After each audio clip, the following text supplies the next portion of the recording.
ng inyong daily dose of good vibes dito sa... Mars! Yeah!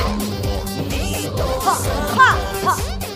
Okay, and we promise you it's going to be a fun episode dahil may mga kapuso cuties tayo na makakabonding natin sa ating malamig na umaga, guys! Malamig ba ka mo, girls? Alam niyo bakit malamig? Dahil sa amihan. Ang amihan kasi talaga malakas na eh. Pero lalo na siguro sa mga kababayan natin sa Benguet. Grabe! Alam niyo, umabot sa 10.8 degrees Celsius at temperatura the other day, ha? Wow! Ang saya! And not only that, ang forecast ng Pag-asa, bababa pa ng sub-10. Magiging 9 or 8 degrees Celsius, ha? Nitong paparating pa na December. Ito, oo. Pero wait, Wow, posible ba ever mag-snow dito sa Pinas? Yes! In about Pwede? 1 million years, ganyan. Pag nag-evolve lang Earth. So walang pag-asa na nandito pa Sana tayo. ako. Sana Walang buhay pag-asa pa in ako the nun, near di ba? future. Pero may mga bumabagsak na yelo na akala ng marami snow. Ang tawag po doon ay hail. Yung hail iba sa snow. Pero yung Yes. snow, kailangan magbago talaga ang klima ng mga 1 million years. Bago siya Pasakali. maging possibility for us. Okay, kaya ito na, Pars, Mars. Yes! Mabuti pang tawagan na natin agad ang mga bisita. Join us here, Pars, Raver Cruz, My and friend! Kenjan! Kenjan! Yes!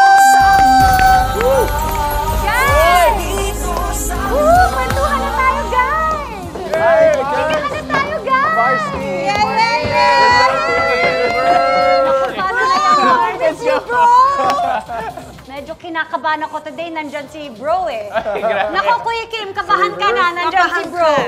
Pero alam mo, Diyan si bro, may mga bro moves tayo. Papahataw kailangan tayo gawin. this alam niyo naman morning. ako madali lang kung kausap dito eh. Basta, Raver, sige akong bahala. Gagayahin ko lahat yan. Ayan, bago tayo pumunta sa ating main chika, magsimula muna tayo sa appetizer. Okay. Literal sige, kasi ah. kakain daw tayo, Mars. Kakain tayo ng watermelon. Watermelon. Pero, espesyal na watermelon po ito. Dahil ang bawat stick dito sa watermelon na to, may pag hinila mo yan, may nakalagay. Pwedeng slice ng pakwan na nakalagay dyan o ibang surprise treat. Ooh, talaga ba? Okay, so isa-isa tayong bubunot ng stick at syempre ang target natin ay yung slice of watermelon. Kasi kahit ano pang laman ng stick ang makuha natin, Kailangan nating kainin. oh no! So guys, Okay, halika teka lang. na, game. Sino Wait, teka lang, Mars. May title itong game na to. Okay. We're gonna call this game Melon o Wala Challenge. Uy. Kainis, di ba? Melon ba o wala? Okay, so dahil dyan, bro, mauna ka na bro. Ako na, sige, una na Go, ako. bro. River, Oy, Congrats, akala mo watermelon? Ba yan? Hindi, watermelon yan. Isa bell pepper, bro. Bell pepper. It's a joke. Isa kainin mo na. Kainin mo na. Healthy yan, tsaka nakaka-heal ng broken heart. Yan. Ay! May ganun, grabe. Teka, O, broken di ba ba? okay ka na? Hindi naman nata broken ba, Pards? Okay, ang susunod, Ken. Okay, Pili ng Okay, gusto. Okay. ito na lang. Oy! It's a Green prank! pepper. Ang mga pepper ay merong sangkap na capsaicin na Nice. napakaganda para sa ating kalusugan. Actually, it's very healthy. Capsicum. Next is Kuya. Kuya Kim. Go, Kuya Kim. Nako, sino ba? Alam mo baka walang totoong water. Ay, ano to? Uy, ano yan? What is Sampalo. that? Mukhang dumi ng kambing to. Hindi, parang buto ng pinagkainang... Ano ba yan? What is it, kuya? Sarap. Sampalok. Ay, sampalo. Hindi, iba. Okay. Ano? My Sarap, turn, sarap. my turn. Ito. Melon!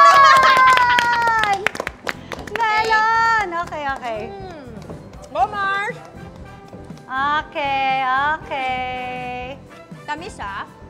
Ayan. Uy! Wala din. I think it's Yan a na yung sampalok. Madagascar histis. This is a sampalok also. What is this? Maybe it is Mars, maybe it's not. I think it's a sampalok. Okay. Also known as tamarind. Kuya, oy! May pa-trivia din, Mars. Pwede ka ng Kuya Kim. Ayun. Pag nag-leave, kuya, alam mo na sinong papalit Sige, sige. sa'yo. Okay. Alright. Hoy! Oy! Nako! Agad! At ito na, oras na para sa napakaagang... Tarantalon!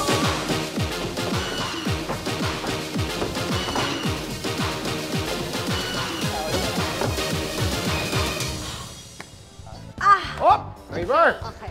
Yan na. Hoy, Mars! bro! Nako, bro! It's me. Ay, Mars, iba.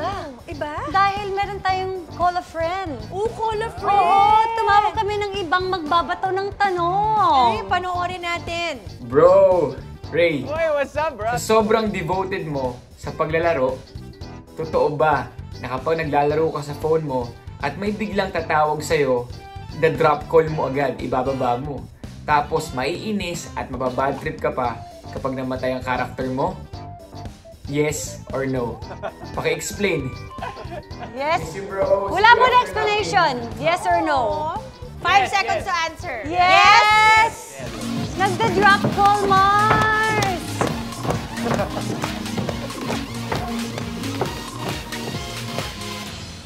Okay, explain! Nagda-drop call, bro?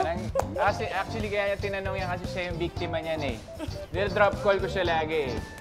Si Rojun kasi, kung hindi niyo po nalalaman, si Rojun, mga 20 times yan tumatawag sa akin. Drop callable ka naman talaga. Pero dinadrop ko talaga kasi minsan yung timing ng tawag niya pag yung ano na intense na yung Labanan. Okay. Normal lang yun. Meron ng feature ngayon na parang do not disturb sa bagong update sa mga Tama. telepono. So ngayon, pag tumatawag siya, automatic nagbe-busy na. So pinipindot ko na lang yung pa naglalaro. Yes! Okay. Okay, Rojun, wag